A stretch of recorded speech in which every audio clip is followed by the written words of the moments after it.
Okay. Cellular respiration in details. Glycolysis is needed for cellular respiration. Okay. So, first, for cellular respiration, we have two ATP molecules are used to energize a glucose molecule. The glucose molecule is then split into two 3-carbon molecules. A, a series of enzyme and chemical reactions rearranges the 3-carbon molecules. Then, energized electrons from the 3 CO2 molecules are transferred to NAD plus molecules. The NADH molecules are formed. Chemical reactions converts the 3 CO2 molecules to pyruvate, which enters the cellular respiration.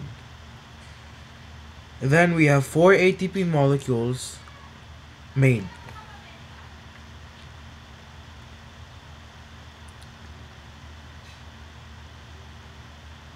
Oh, here, although there are 4 ATP, 2 of them are used to split the glucose, so it's a net gain.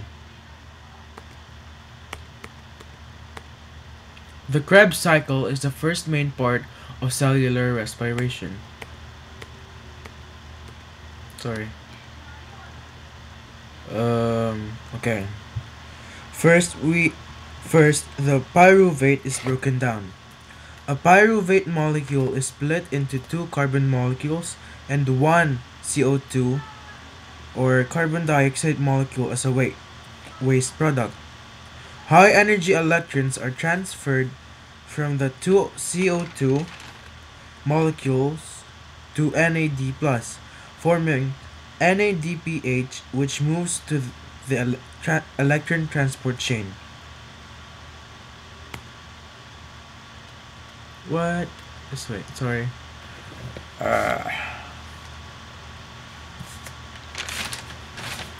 Then coenzyme A.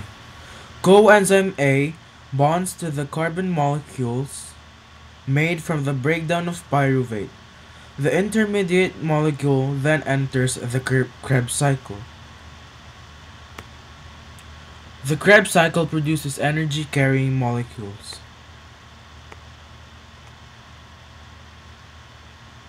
The intermediate molecules enters with the CO2 enters the cycle. Citric acid is formed. The 2-carbon part of the intermediate molecule is added to a 4-carbon molecule to form 6 carbon molecules called citric acid. Then, coenzyme A goes back to step 2.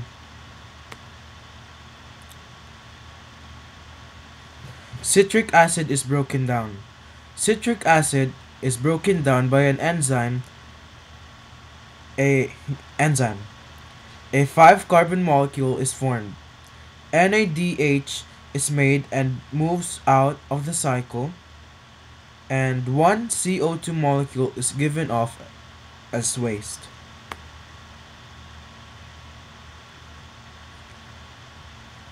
The 5 carbon molecules are broken down.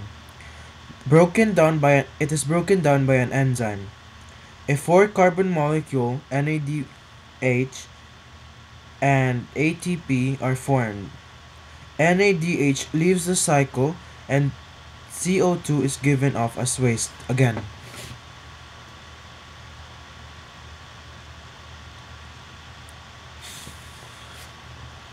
Four carbons are rearranged.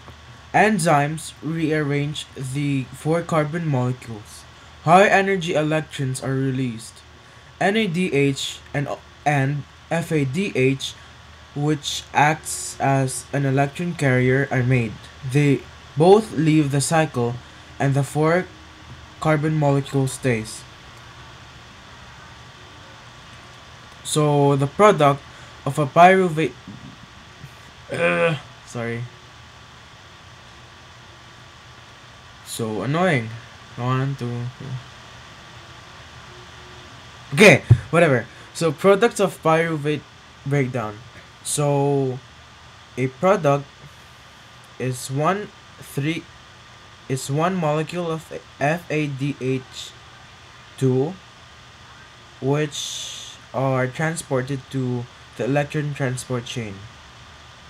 A four molecules of NADH which is also transferred to the electron transport chain. One ATP molecule and three carbon dioxide, which is waste.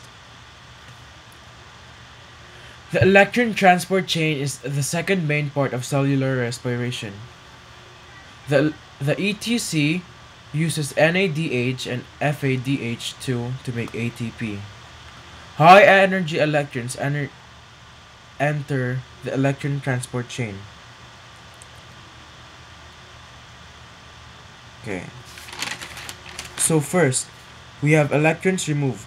Proteins in the inner membrane takes in high energy electrons from NADH and FADH2. Two from NADH and one from FADH2 are used.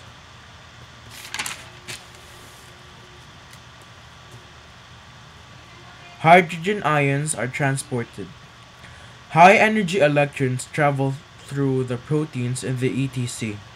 The protein uses energy from the electrons to pump hydrogen ion across the inner membrane to produce a chemiosmotic gradient, just as in photosynthesis. Hydrogen's ion builds inside the mitochondrial membrane.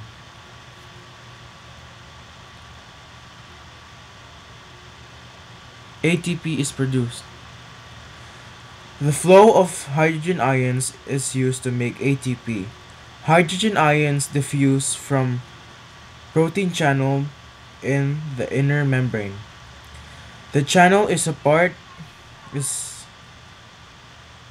the part the ATP the channel is a part of the ATP synthase enzyme. ATP adds phosphate group to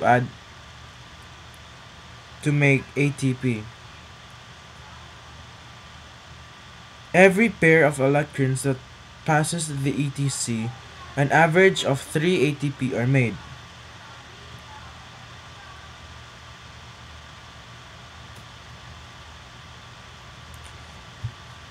Water is formed. Oxygen enters the cellular respiration process, which makes it aerobic. It then picks up electrons and hydrogen ions to form water. Water molecules are given off as waste products. So the breakdown of one glucose molecule produces up to 38 molecules of ATP. And that's it. Thanks.